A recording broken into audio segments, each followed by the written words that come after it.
this was, I was in the morning, I was just going through that, and it's a very nice university. It's a free resource.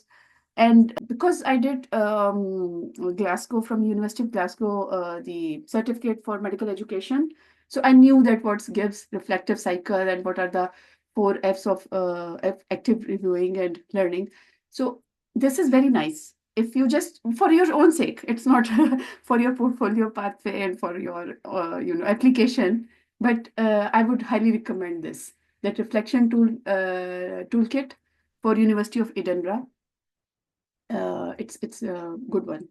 And this is the reflective practitioner document for the GMC. Again, it's not mandatory to go through, but I would highly recommend. And this is an example of F1, FY1. So you can make something similar to yourself for your application, portfolio pathway application. And you can write the name and GMC number and then title and then syllabus domain. So that I liked, that if this reflection is for which domain. And then you can write the type of reflection, that self, group, or with supervisor. And most of the time we do self-reflection. So if you just want to skip that component, you can do that. And reasons for writing reflection, or you can just write that event and then what happened, and then how it has changed and what you have learned. This is very important. And then you can just put a date. And no need for this sharing, no need for this one. So the best thing about reflective practice is that not only it will make you a better human being, but hopefully, but it will cover your deficient areas for the portfolio pathway also. So it kill two birds with one arrow. Okay, so which information should be anonymized in your reflective practice? Please be very careful. So age, gender, ethnicity, job title, medical condition, ward. So if it is a very, very, very, very rare thing, and if you say that, oh, I did this and this one is the, so you just have to, other things can be if put together. So if you are putting many identifiers kind of thing, and then it should be anonymized. So if you can say that, for example, they have given that if the GP saw only one 15-year-old. So, case reports are the most difficult things to publish in the publication world, because you need to get the person's consent, that person's, because case reports are very rare things, rare occurrences, and it's very easy to locate the patient. So for the case series, or even for the case series, because 30 up to 30 cases, but usually for the case reports, it's a very a mandatory thing to have the consent and institutional review board approval. Okay, so communication with colleagues and applicants should provide evidence. So I think we are now clear that how to provide the reflection. I think it should be around 10 at least. I would recommend that wherever you are feeling deficient, you can go for more. And that is one of the best ways to not only provide the evidence, but also to provide to improve our own behavior and practice.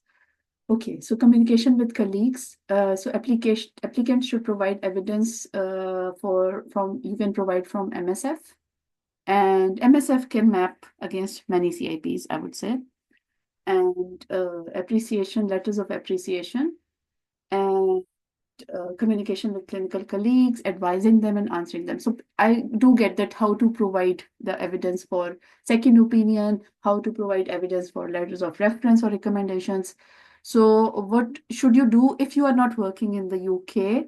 Then if you are working in UK, again, second opinion doesn't mean that, oh, we have got this case, it's very difficult, a skin case, please provide your opinion. No, you should, like for the evidence which you are providing for the portfolio pathway, you should be writing that this is the case, this was the issue, we applied these many immunos, there is no clinical history, and it appears to be maybe carcinoma of unknown primary, or this is our differential.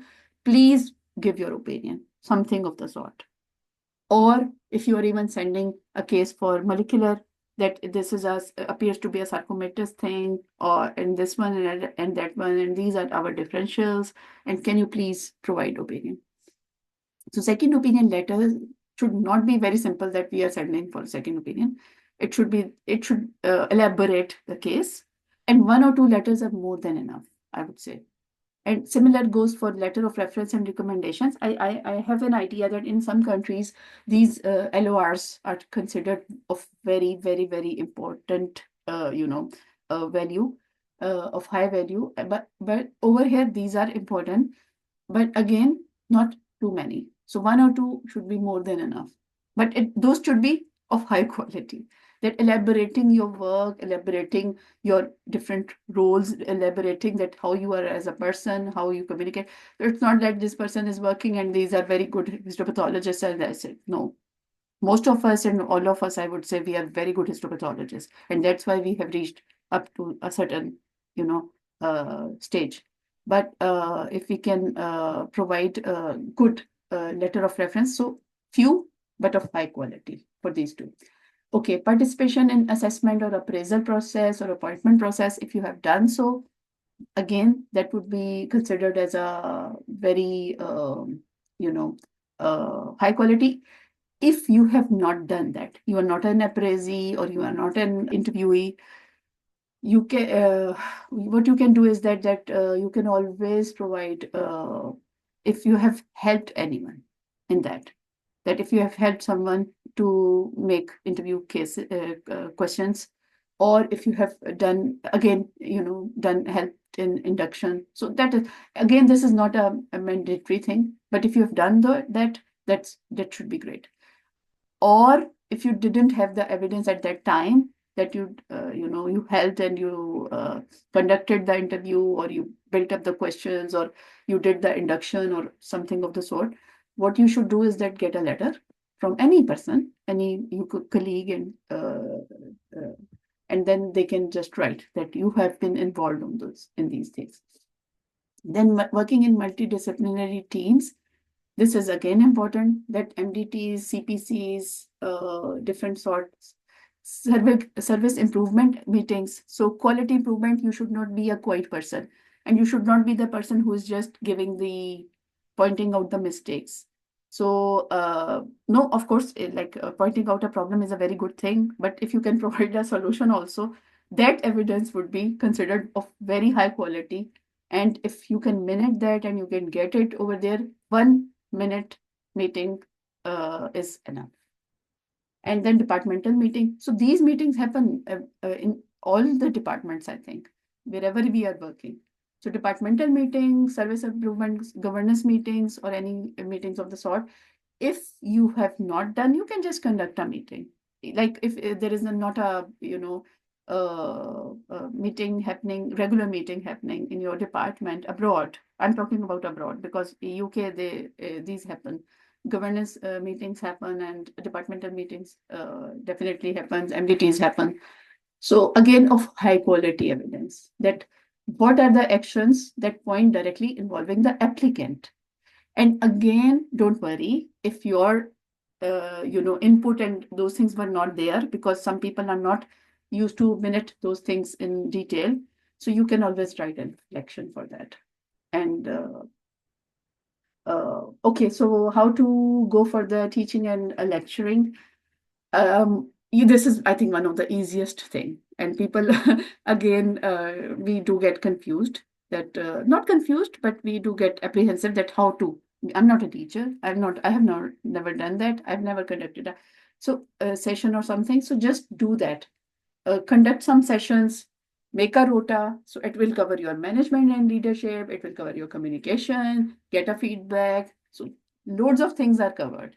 So anyone giving FRC Path Part 2 in your department or any exam, so you can conduct some teaching sessions and help them. So this will be kind of a donation of your skill, pro bono publico activity, or it would be helpful in your application for portfolio pathway. So make timetables. Again, I would say that people are dying to get help, These are many things we are conducting, and most of us are over delivering. That that job planning meeting, which the workshop which I attended. So over there, they said that NHS England, I think, what they said, that more than 50% of the clinicians are definitely over delivering. So we do over deliver, and people are, if someone asks for any volunteer, extend their help, I think most of the people will be ecstatic to get that. So you can get the involvement in postgraduate histopathology or other medical specialty. So it's not only histopathology, it can be any kind of teaching training, it can be any kind of lecturing, it can be any kind of workshop, sessions, anything. And then feedback in form of letter or email, or you can make your feedback form. So when in my department, the feedback form which you are using, actually it was made by me when I came, and I was like, okay, why not to conduct a session and just get the feedback forms? And because we are doing in routine most of the time, but we are not documenting it.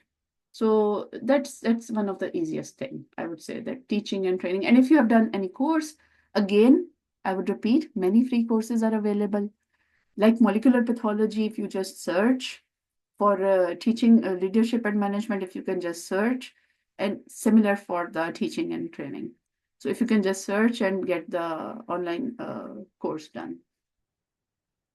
And so examination activity, if you have been an observer in an examination, so not only for the UK, but abroad. So attendance, talks, presentations, teaching sessions, any conference, anything pertinent to histopathology. Again, of course, high quality would be that it is pertinent to histopathology. And you can do that. And I would just say that towards the end of today's session is that two of the certificates are very important. One is data protection, because we are doing trust mandatory workshops. However, we are not providing certificate for all the workshops which we do for the trust mandatory things. So two certificates are very important that you should provide in your portfolio pathway application. One is data protection, and one is EDI, equality, diversity, and inclusion. So the NHS has made it kind of a mandatory thing in most of the trusts. I think many of the trusts are asking in the interview process also about EDI. That one question is mandatory, and again, it's not only for that uh, interview process. It's not only for your portfolio pathway application, but for the equality, diversity, and inclusion. It's a We are living in one world only, and we should make it a better place for ourselves and others. So again, we are human beings, and unfortunately, we are more inclined to fight than to be a nice and useful person for others. Okay, so I think that is the last, yeah.